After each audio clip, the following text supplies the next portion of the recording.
Uh-huh. Okay. Like I said, I'm just gonna read some stuff first, I guess.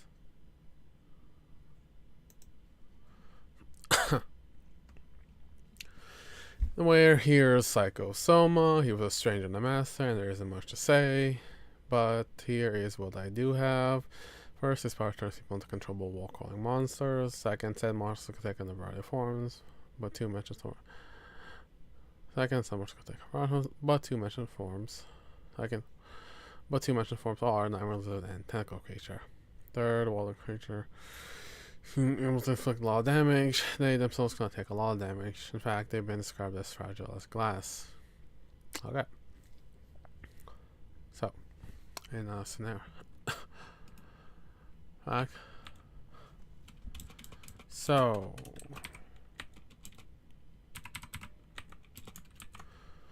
In a scenario where someone is just fighting monsters, the fragility of that is good because even if they are dangerous, they can be eliminated relatively quickly.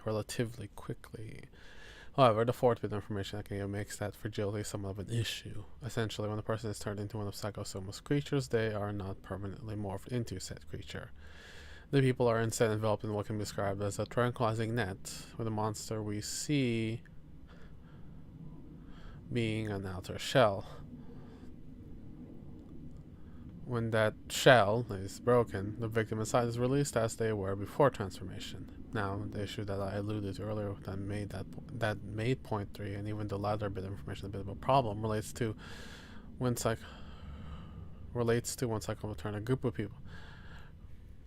Now, the issue that I alluded to earlier that made point 3, and even the latter bit of information a bit of a problem, relates to when Psychosoma turned a group of people into his creatures. Basically, sure, someone is freed, and simultaneously the overall threat level of the situation is reduced. However, that same freed person is now a target for all the other monsters surrounding them. And if you're a hero, you now And if you're a hero, you now need to worry about saving that person. Well, that's all we know about Psycho so far, but to end off, I want to mention some unknown things to keep in mind. One, I do not think it is stated anywhere on how many monsters he could make. Two, while one can infer, we don't actually know how he goes about turning people into monsters. We don't actually know how he goes about turning people into monsters. Finally, 3, I don't think we know how the monster shells work. As in, if something breaks the shell, will it carry it through to the now released person? As in, if something breaks the shell, will it carry through to the now released person? For example, will a bullet need to travel and hit the freed person, or will it, for some reason, stop at the shell? I'm probably overthinking again, but on that note, let's get on to the last member of this video. And the second.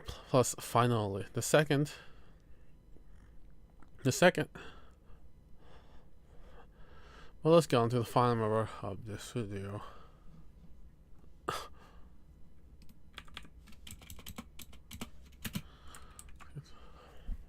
Last member of this video.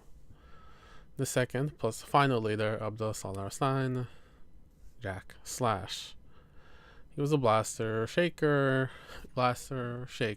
and thinker. As a bit of trivia, his blaster, shaker nature also placed him in an older classification, the nuker classification.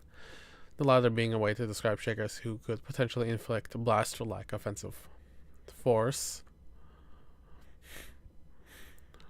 We could potentially inflict blaster-like offensive force, or blasters with a shaker-like range and ability to do damage. Now,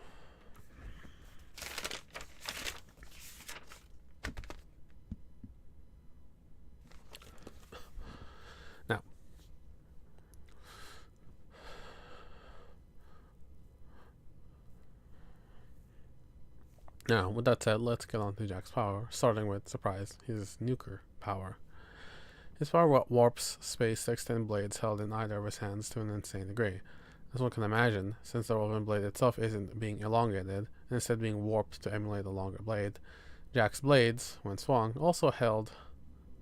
As one can imagine, since the relevant blade itself isn't being elongated, and instead being warped to emulate a longer blade, Jack's blades, when swung, when Jack's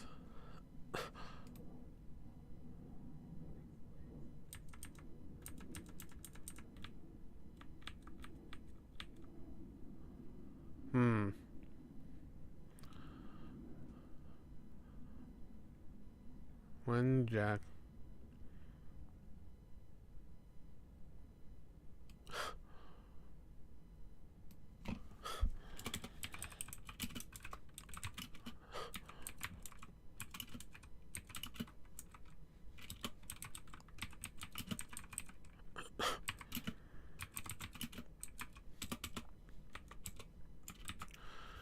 is being warped to emulate a longer blade, and instead being warped to emulate a longer blade, when Jack swung his blades, they held the optimal force behind. They held the optimal force behind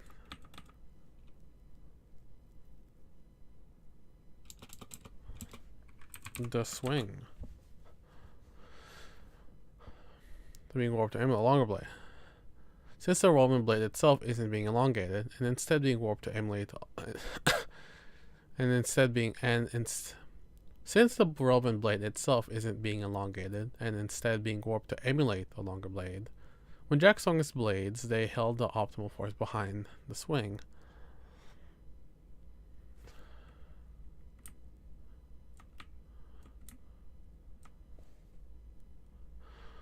They held the behind the swing, since functionally, when Jack swung his blades, they held the optimal force behind the swing, since functionally, while he may appear to be swinging a giant blade, to him he's essentially only swinging the original weight and size of his held blade. At least that's how I understand it. Now, the latter chunk of information does bring up an interesting wrinkle to his power. If I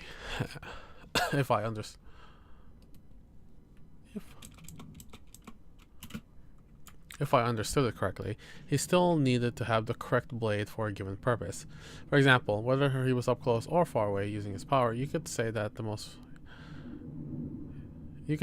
that he could do with a small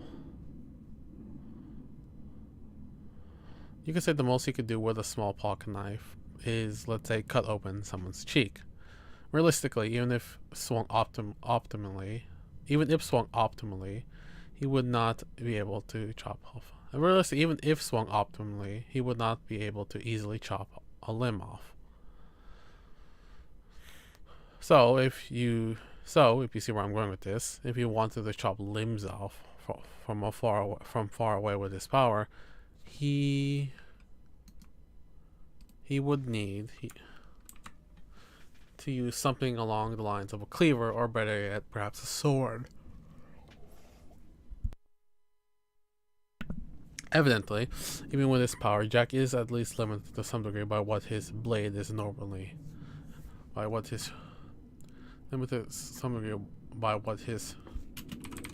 chosen blade is normally able to do. Okay. I do have two additional tidbits of relevant information. One, Jack's power could synergize with other blade-based powers. However, spoiler I guess, the other is based on him using his power in connection with Hook Wolf's. So one can argue that it wasn't broadly blade powers, instead only Hook Wolf's power specifically that worked with Jack's. Though to push back on what I just said,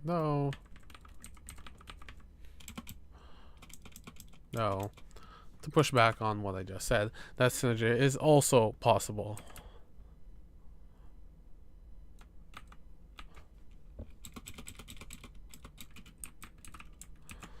To push back on what I said as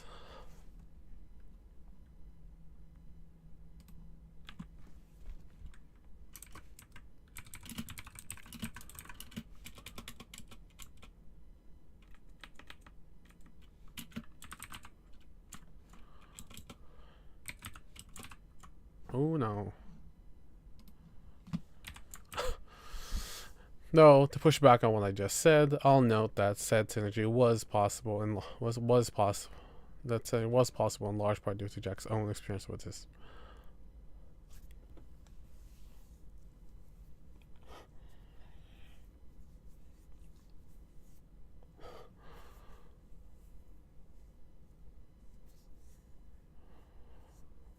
No, to push back on what I just said, I'll note that said.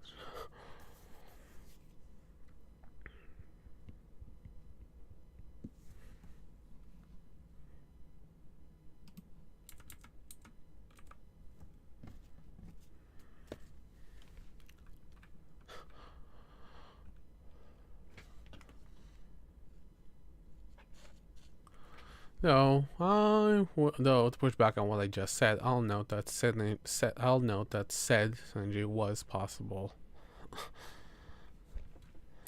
Less.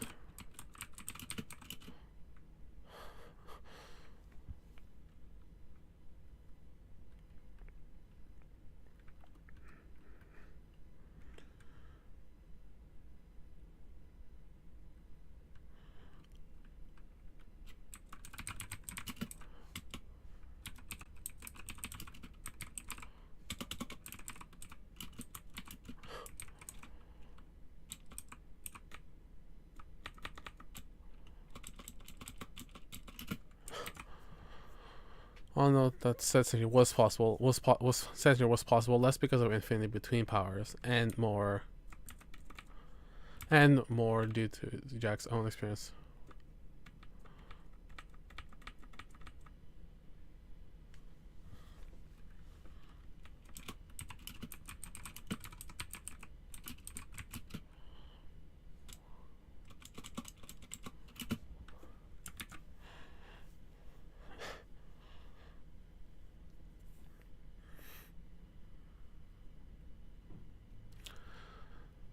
No, to push back on what I just said, I'll note that said synergy was possible less because of affinity between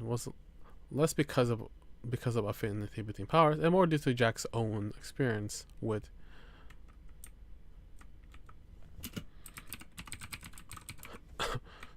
which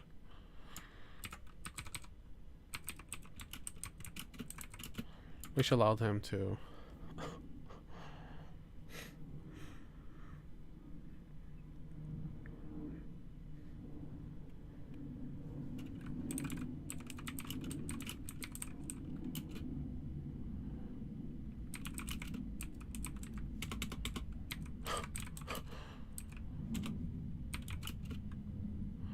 finesse his power to working with hook wolves.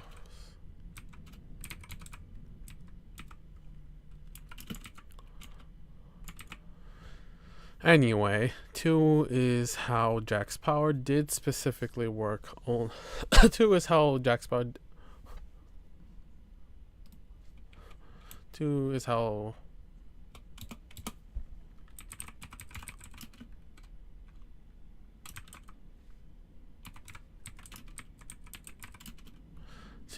specific Jack's power. What? Hello. I mean, you can't really see anything, because I'm just quickly finishing this script. Well, it's already done. I just want to do some quick revisions, and then I want to do icons because that's fun. Anyway, 2 is how specific Jack's power was. 2 is how specific Jack's power. 2 is how specific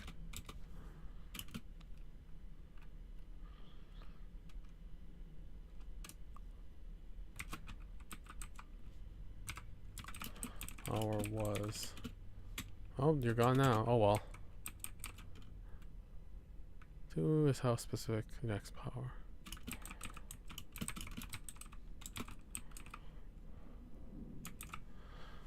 Two is how specific Jack's power was to blades.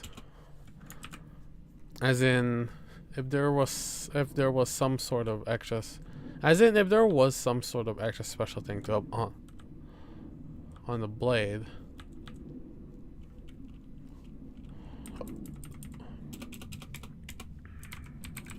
modifier on the blade, it had to be intrinsically linked to the blade itself and not something else on said blade. For example, since a nanothorn blade gets its disintegration effect from the cloud that goes around it, what would be extended would only be the main blade itself and not the disintegration cloud around it. Granted, depending on who you are, I guess you can be pedantic and state that the latter would depend on how Jack's warping effect worked. But from what little the author has said on the matter, that's how it worked. So, oh well, I guess. Now, his Tinker power is interesting because most everyone, including Jack himself, were not even aware of its existence. In large part because it is so subtle that even if you knew about it, you'd probably still wonder if it was power, if it was his power affecting you, if it was his power affecting you, or just you yourself sucking yourself, or just you yourself sucking yourself out in some way. Granted, I say that, but there does seem to be some sort of master. Granted, I say that, but there does seem to be some sort of master aspect to his Tinker power. Though I will say all that was something only paramhumans realistically had to worry about, because his power because the power I've been talking about was a sixth sense of sorts when it came to parahumans specifically.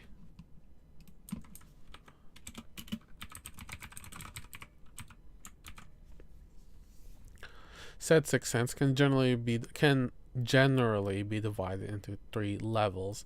Level 1 is the things Jack can do intuitively, such as his ability to read and manipulate parahumans. That can mean a lot of things, but I'll describe it as this. His power gave him enough of an edge. But I'll describe it as this. His power gave him enough of an edge to win against most other parahumans in the fight. This power gave him enough of an edge to win against most other parahumans in the fight.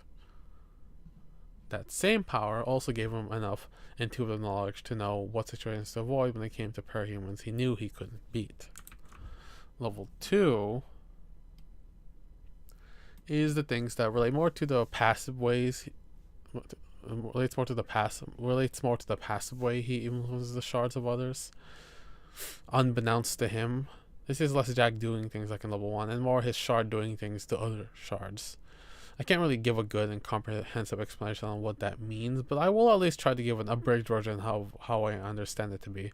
Basically this: a cape wants to attack Jack, but Jack's shard influences the cape's shard, which in turn negatively influences said cape's thoughts and feelings.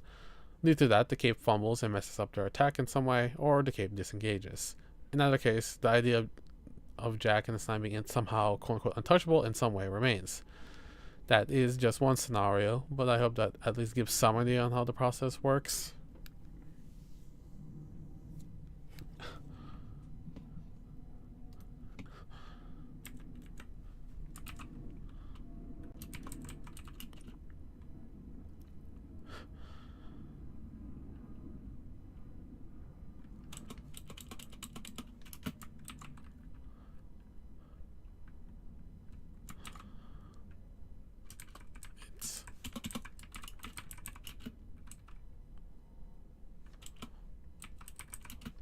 It's some sort of vague feeling.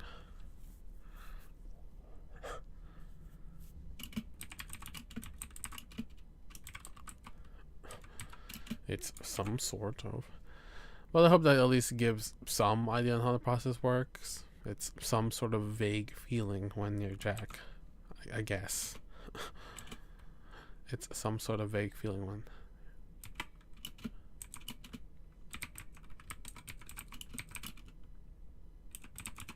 To simplify it even more. But I hope that at least gives. But I hope that at least gives some idea on how the process works. It's some sort of vague feeling when you're Jack, to simplify it even more. Right. Level 3. Level 3 is, I suppose, the two actualization of his power when level 1 and 2 work in concert with each other. The best way I could describe this level is by using the Slaughterhouse 9 itself as an example. To further overcomplicate things like I sort of already have, the 9 acted as an unconscious extension of Jack, comparable to how Skitter was in relation to her bugs, but not to the same level of absolute control. With prolonged exposures to Jack, a parahumans becomes more and more sucked into Jack's and Jack's shard's influence, In the case of the Nine, their accomplishments and actions indirectly became Jack's. And the way I see it, that created this self-perpetuating cycle of Jack indirectly congratulating himself, which in some way was broadcasted to his shard to the other 9 members shards. Members shards, which caused them to try to further ingratiate themselves to Jack in some way. Consequently, if 9 members were to be disconnected from Jack over a long period of time, aspects of themselves may change in the absence of Jack's constant influence on them. Obviously, it's difficult to gauge just how much Jack's stinker power influences things, but to get into spoiler territory again, along with some nudging from someone and a few years away from Jack, Bonesaw became much more of a normal human being. Well, more normal compared to her typical 9 self. Granted, I made Bonesaw's situation, or I guess Riley,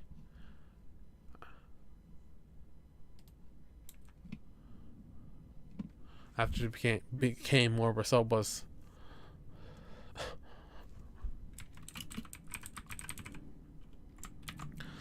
Bonesaw's situation, or I guess Riley's situation, after she became more of herself, was complicated and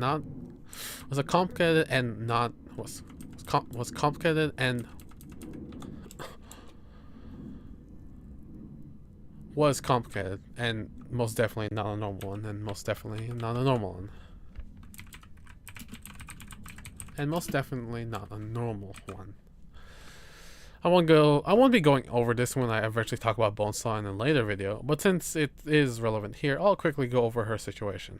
Long story short, Bonesaw was a persona born from Riley's shard and the trauma from her trigger event. She was young when she triggered, and as such, her developing mind developed concurrently with her shard. The shard that was the same shard. The same shard that was more or less creating that outer. The same shard that was more or less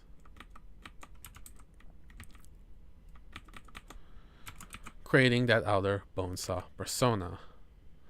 As you can probably guess, how Jack plays into this is how he started influencing Riley and her shard at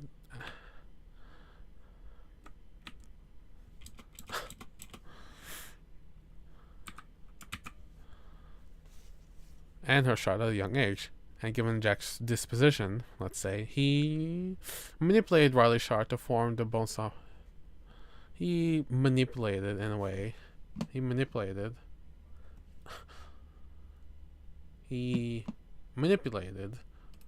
Riley's shard to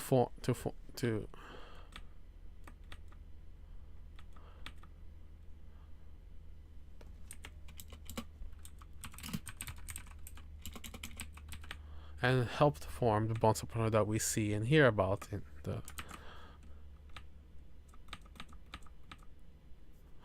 in the story. Now, the complicated part about that was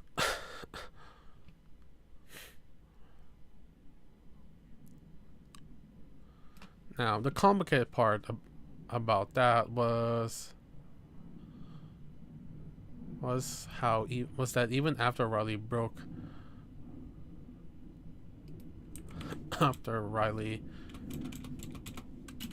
quote unquote came back, she still grew up with the Slaughterhouse 9. So even if she is more aware of her actions and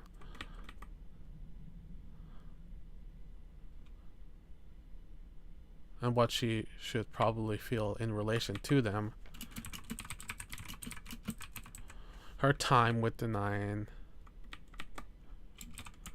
had significantly screwed up her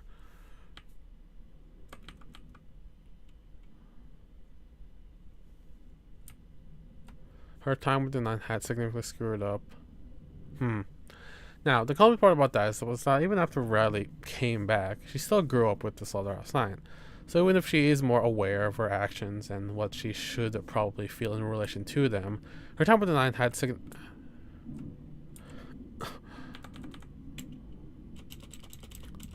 The 9 had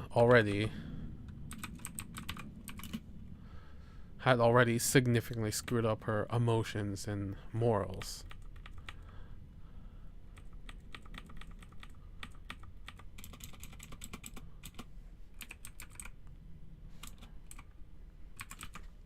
Which made her unable to easily and fully relate to people. If Bonesaw can be described as blatantly evil and twisty, Riley was not good per se.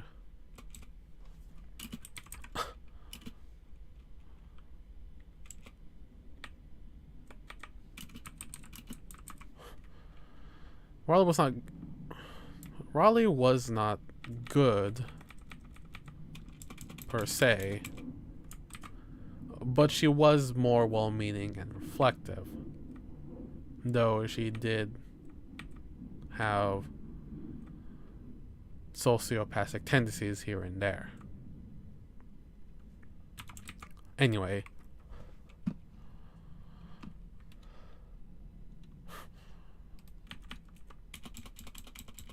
right.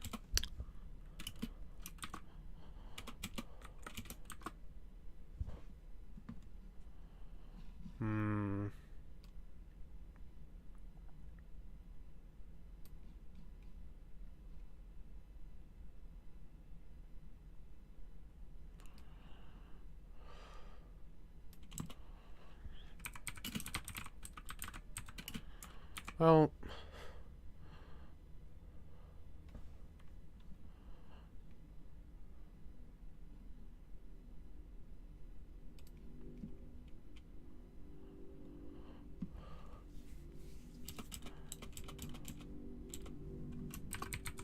Riley became much more of a normal human being. Well, more normal compared to Bonesaw. Granted, blah blah blah. Now, that complicated part about that was that even after Riley came back, she still grew up with the Slaughterhouse 9. So even if she was more aware of her actions and what she should feel, Lieutenant 9 had already significantly screwed up her emotions and moral. Screwed up her sensibilities. Already screwed up her sensibilities, which made her unable to easily and fully relate. If Bones.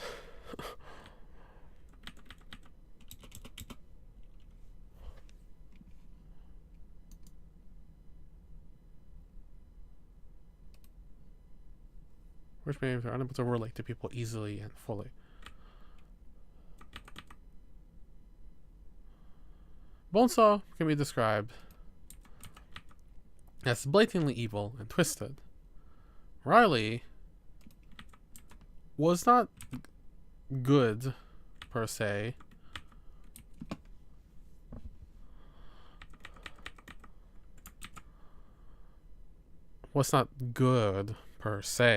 But she was more well-meaning and reflective, though she did have social things here and there. All of that was to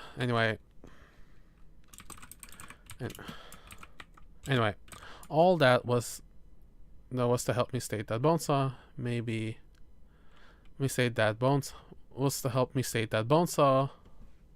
all of that was to help me state that Bonesaw was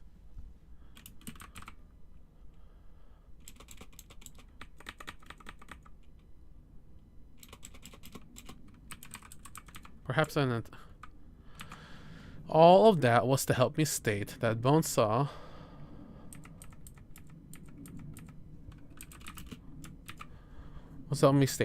was perhaps an exception, and that other 9 members may not have as drastic of a change of personality or mentality if away from Jack.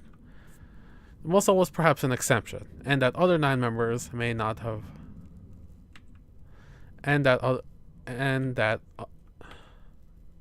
all of that was to help me state that Bonesaw was perhaps an exception.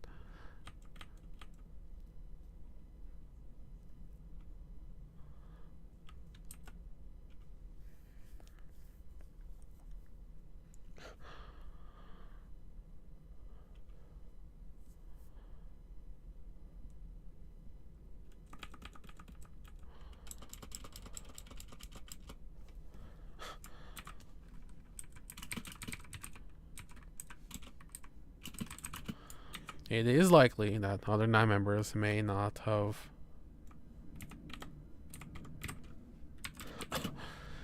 It is likely that other 9 members may not have had as drastic of a change of personality and mentality if away from Jack for a long time.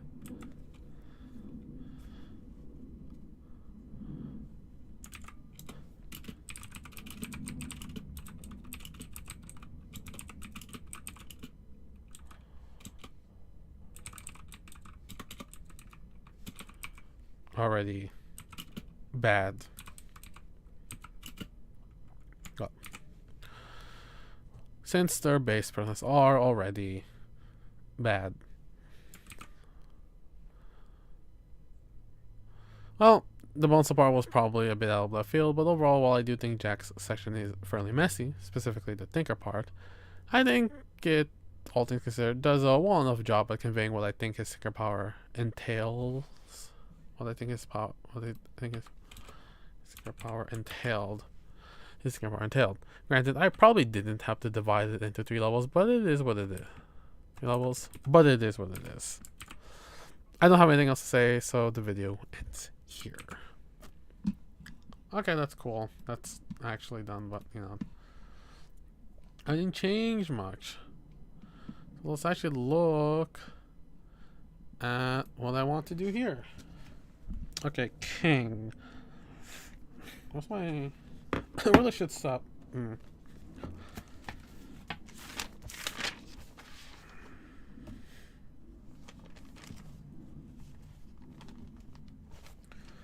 Okay, let me put this here. And our notebook.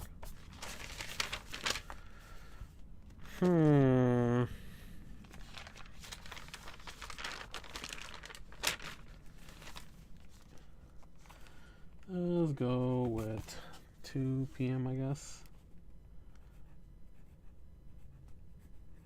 So I was kind of looking stuff on my phone starting out too when I was finishing the script, but whatever.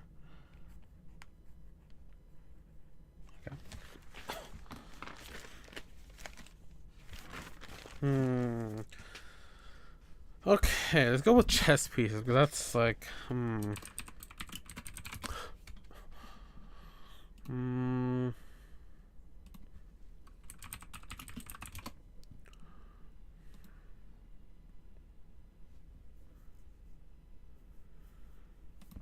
Okay. Let me look up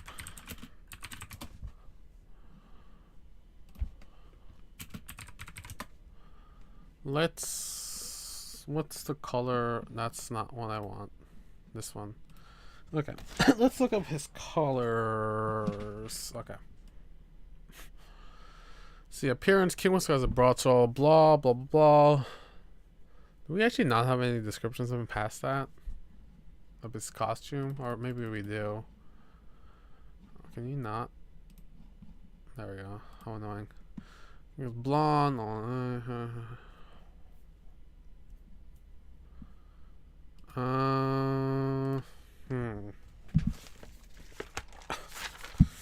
See, my ideas would be King. Let's get the section down. This is King.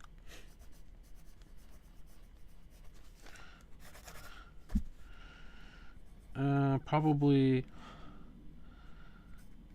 King piece. Let's get some IDs down.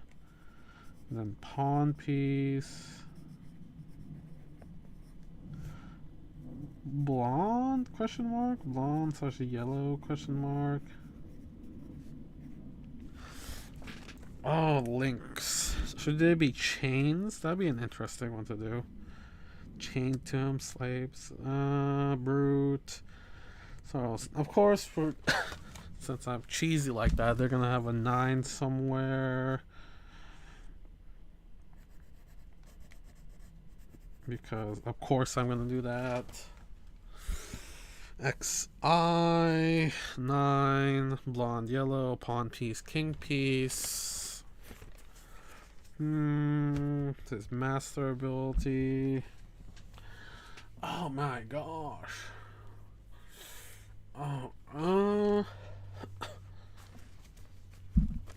Probably chains, maybe? Maybe chains. I'm not sure.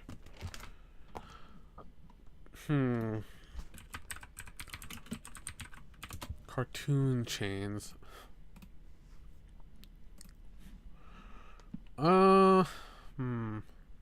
Slaughterhouse 9, king piece, pawn piece, blonde, yellow. Where does this blue comes from?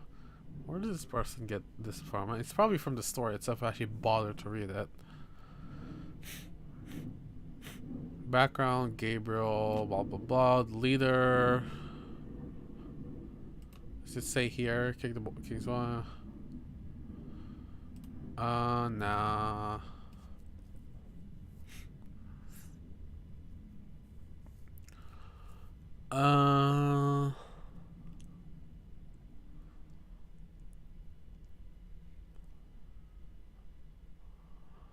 It's a great boy's ability, which allows me to control him. Post time, there's not much to work with. Here's when it comes to a color palette. There are actually discussions about this. Worm, king.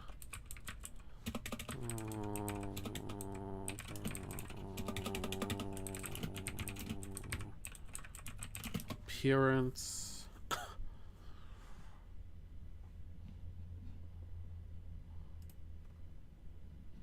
Wait, what?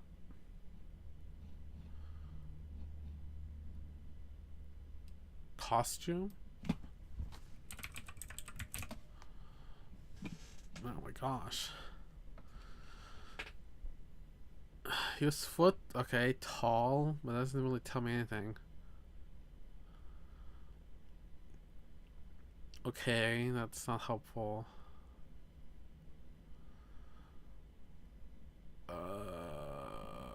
King. Slaughterhouse 9. Where would this art be? Okay, whatever. Like, this doesn't tell me where king is. It hatches face, whatever, I guess. Blah blah, cherish, shadow bird.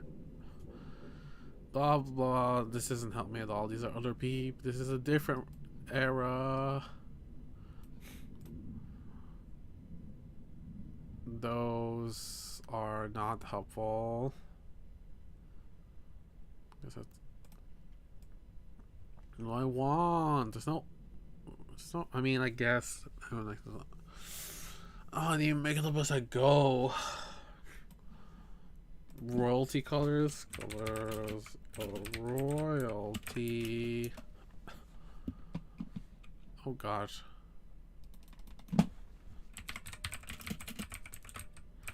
I don't want to put purple though, because that's more of a PRT thing.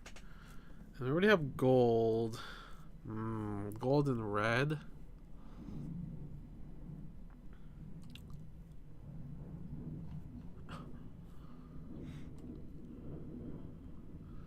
I mean blue. I mean maybe that's what. Maybe yeah. I guess I can see what they mean.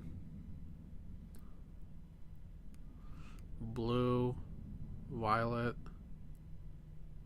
gold, white, white and blue, whites and blues. Okay, that'll be my colors, white and blue.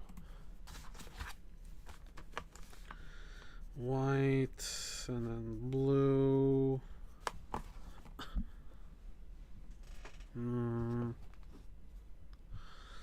How do I want to go about doing that though?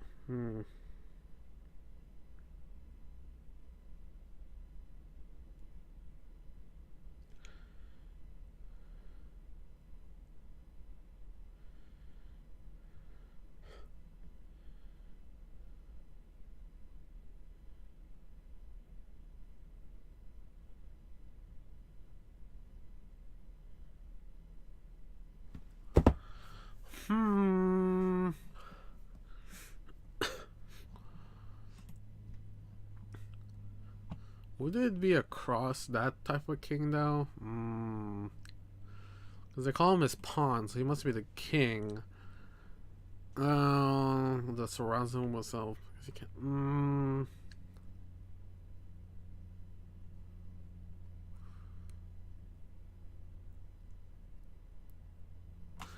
Cracks on the pawns. Yeah, that might be work. Cracks on pawns.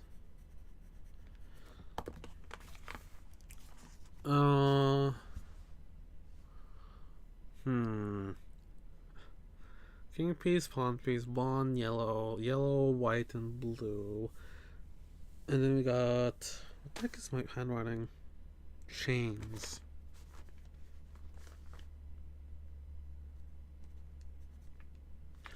Chains and cracks on pawns. What king piece do I even want to like?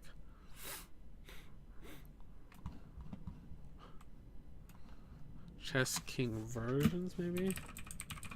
That's, I forgot the space. Idiot.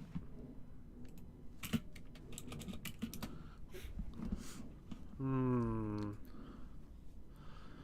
mean, there's also a crown. That's also a possibility. But he already but there's like, the thing about that is this dying for some stupid kind of chess analog? Because he already calls his little victims pawns. So it would be an easy thing to do, I guess, if he was just king connected to pawns. I think I have an idea already of what I want to do. I'm not sure though.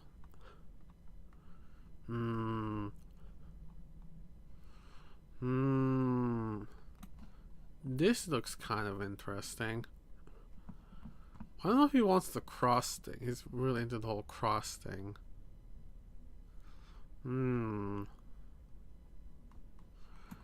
Oh, maybe it's a combination of chess king plus king crown. King crown.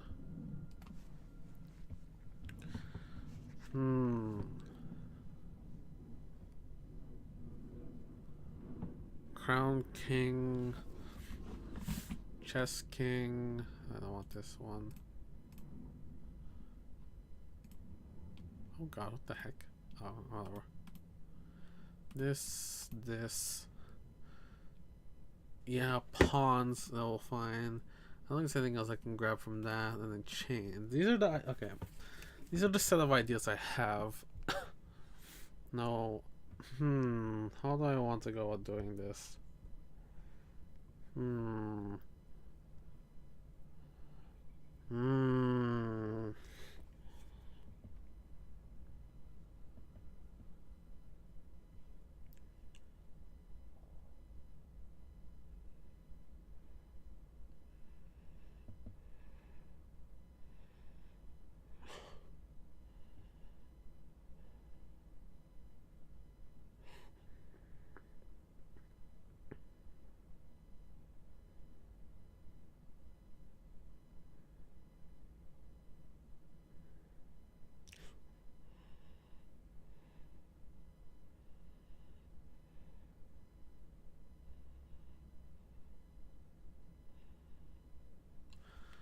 Huh, okay.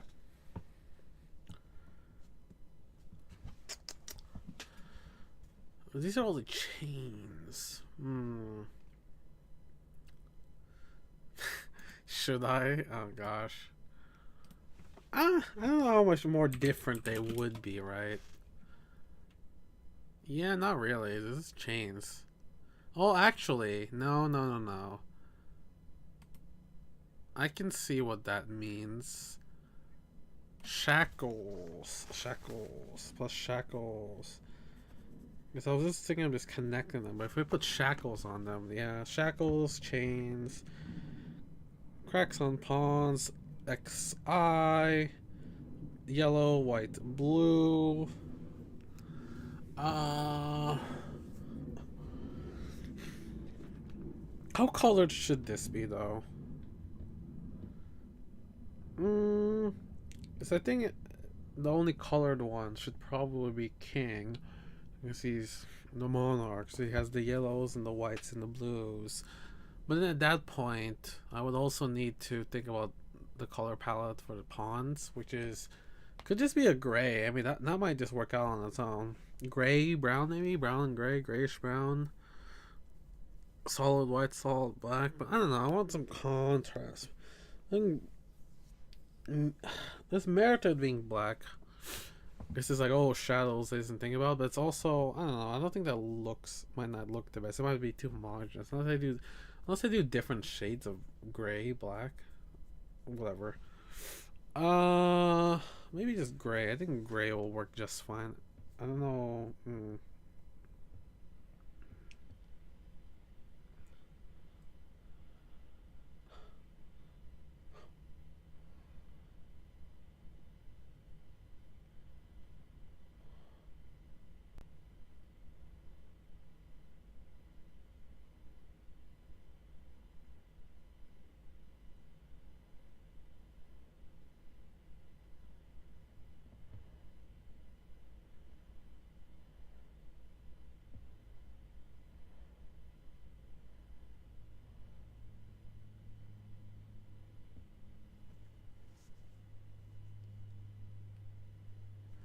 Okay.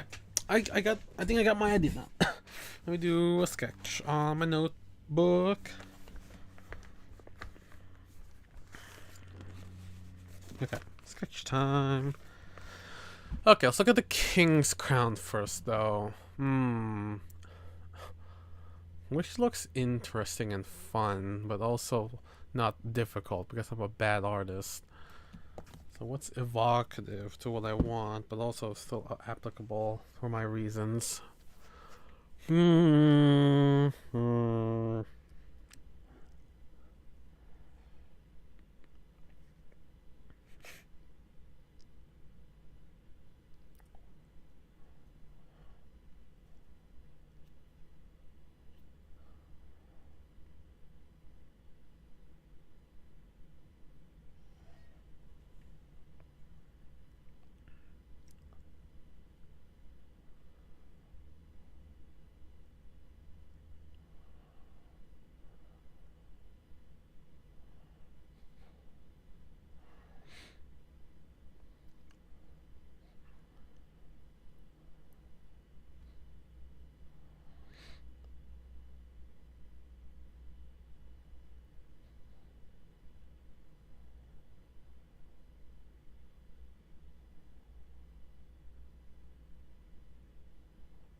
Okay.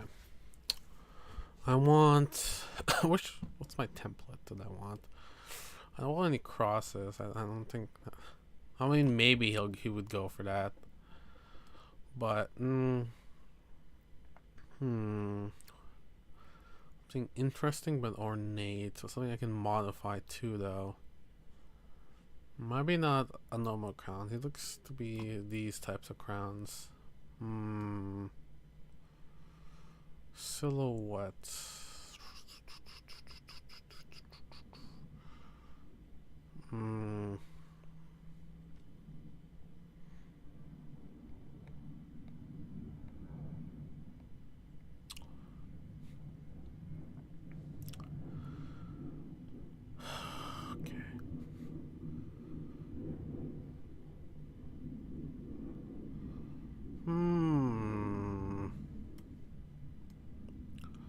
What do I want? I don't know.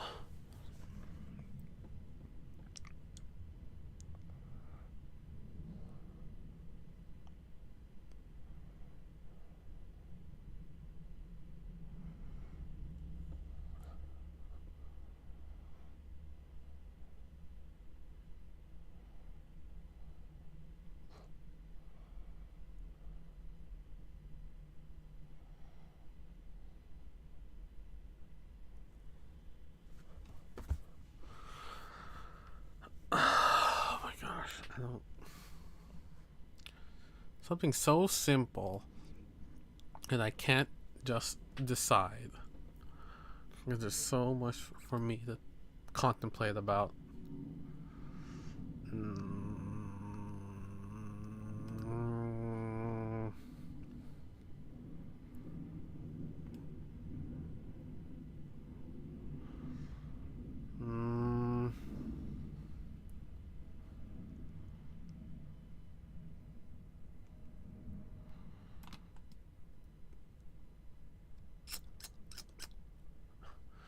What do I... Hmm...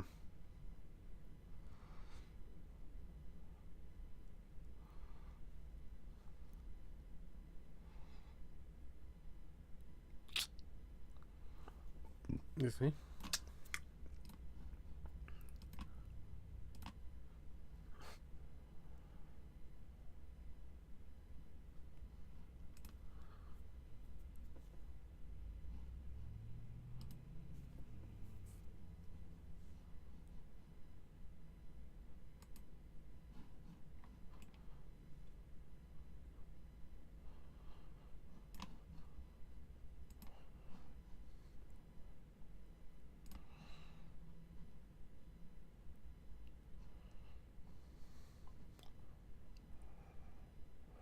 I want it to be something specific.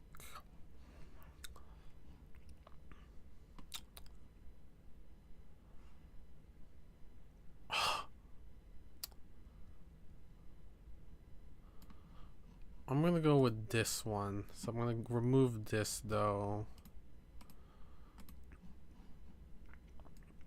Chess King silhouette whole it.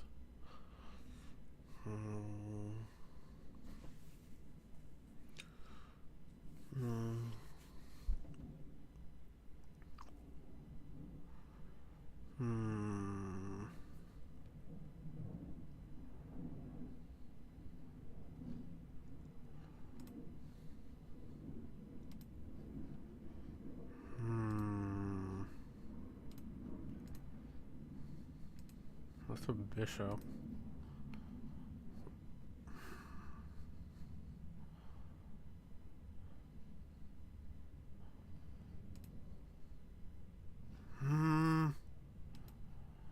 No.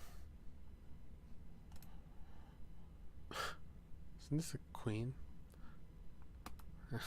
Okay.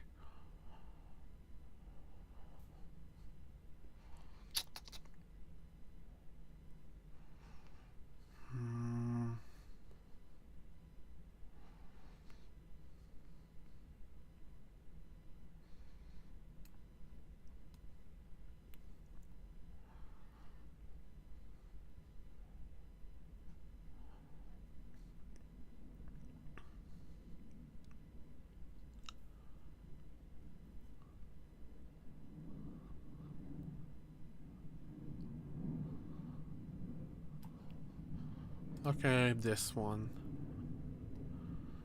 This one, this one.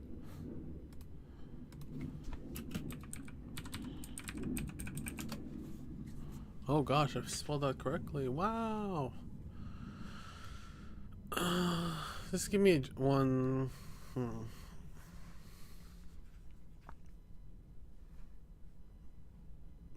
Ooh, maybe this one. No.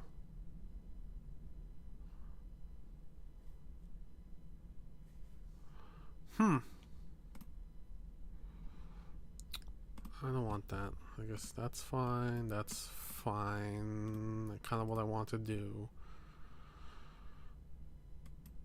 And then chess pawn.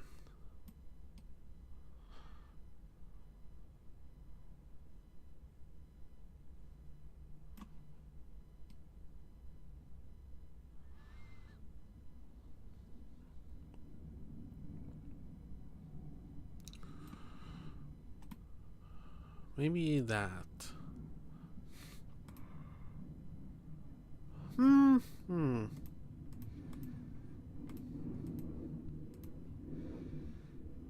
Yeah, okay.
Okay.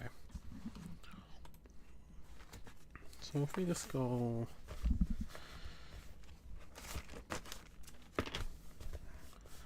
So it's like, let's go a quick sketch. Boop, boop, boop, boop, boop, boop.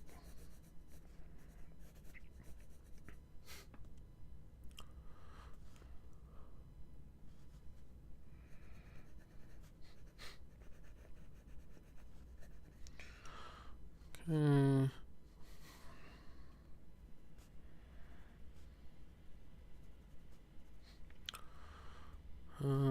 Okay, and then we go, oops.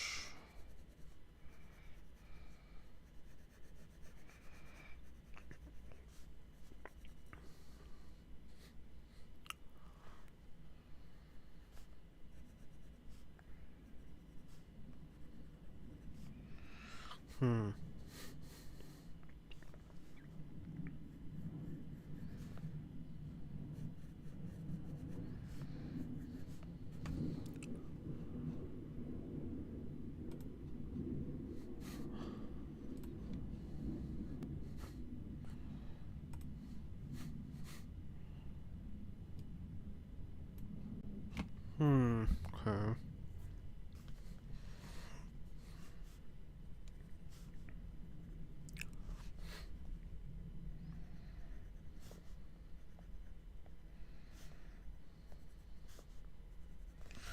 Okay, that's...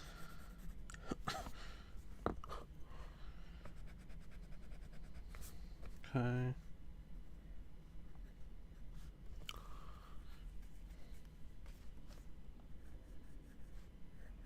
Dolores.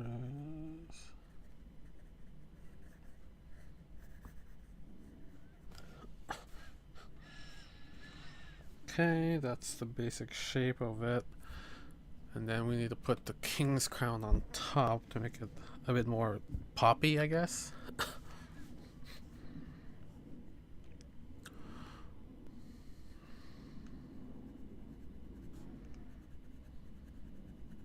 Okay. I need to simplify this a bit though, so we'll do that. That.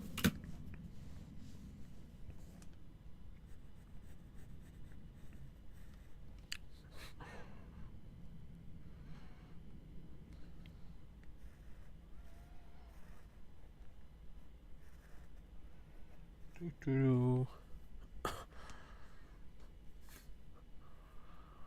Wait, what? Did I click something? Oh, I clicked something on accident. Oops.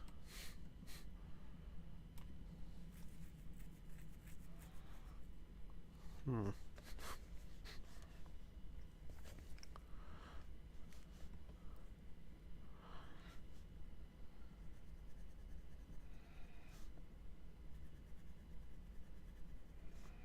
Hmm.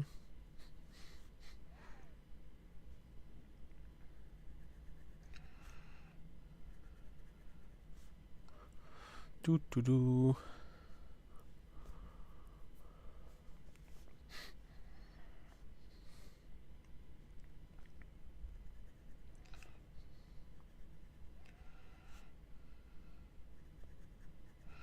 Doo-doo-doo.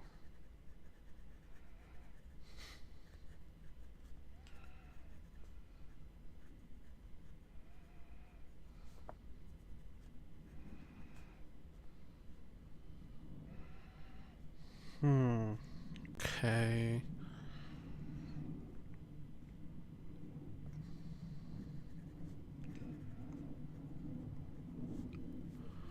Okay.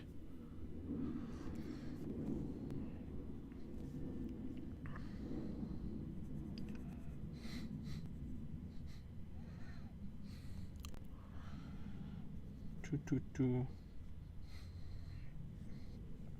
Two sides.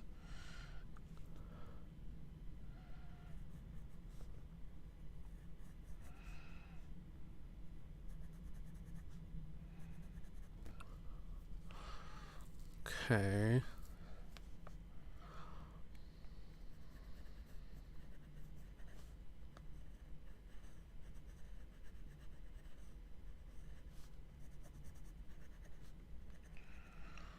Okay.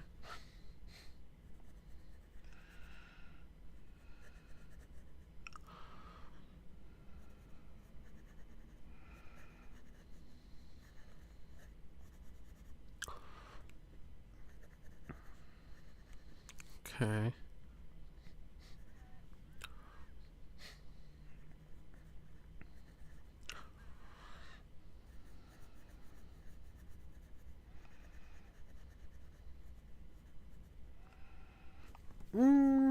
Okay, that's not a very good initial version of that.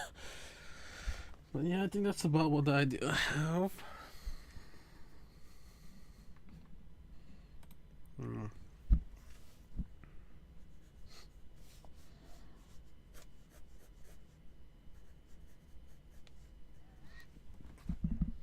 Okay.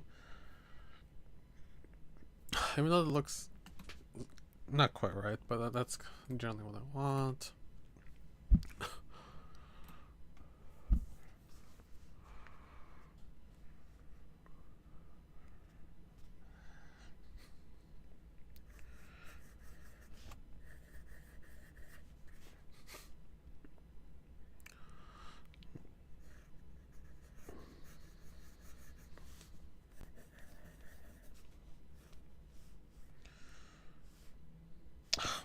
Oh my gosh, this is more complicated than I thought.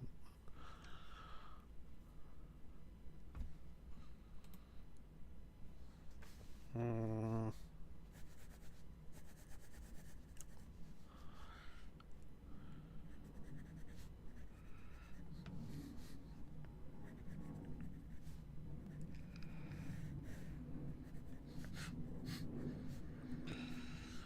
Okay, go whoosh, whoosh, whoosh, whoosh, whoosh, whoosh.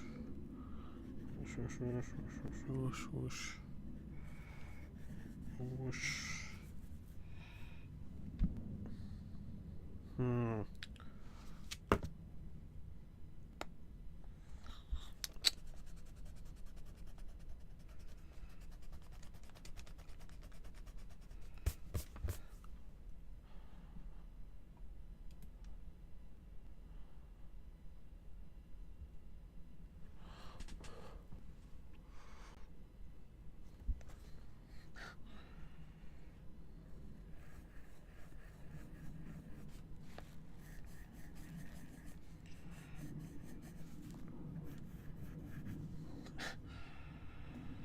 Oh, how would I?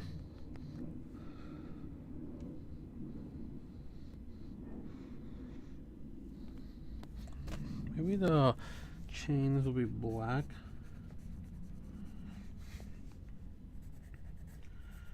Gray.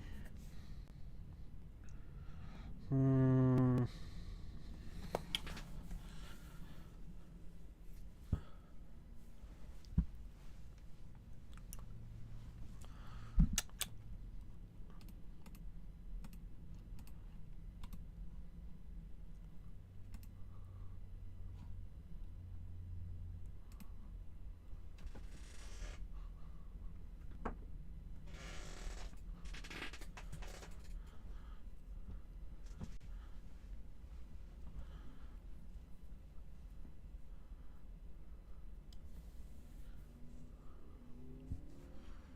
Hmm.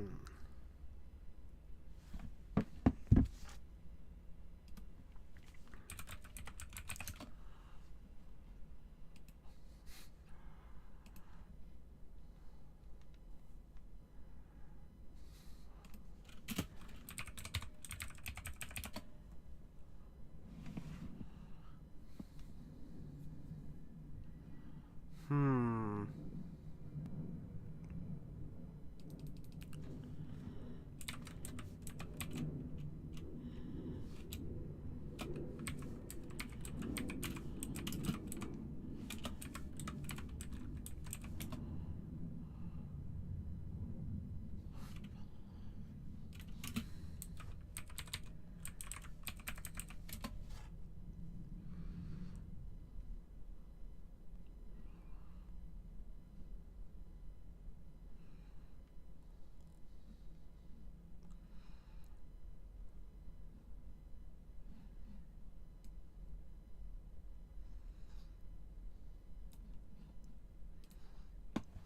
Hmm.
Okay, let's actually try to make a crown that I want to do.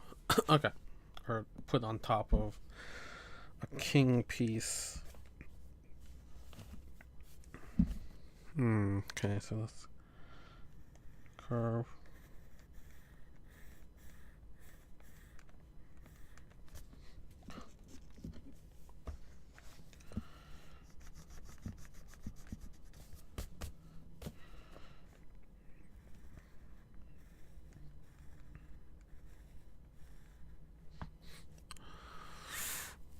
Okay.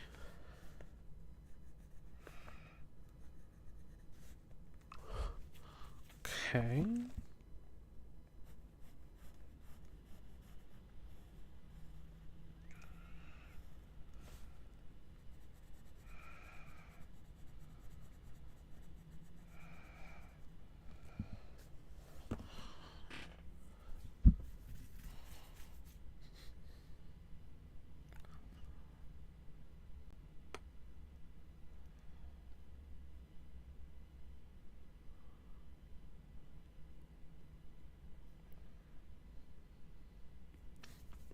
Okay.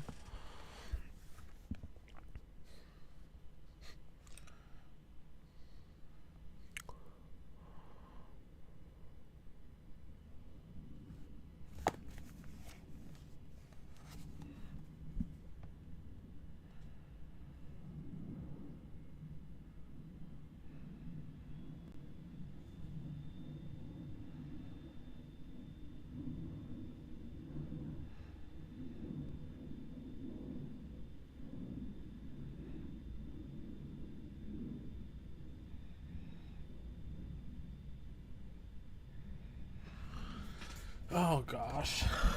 Oh, my foot. Ah.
But you know, someone does end up watching this, well, you get to see me look at pictures for way too long and me contemplating how to do stuff. But whatever, I guess. But whatever, I'm done.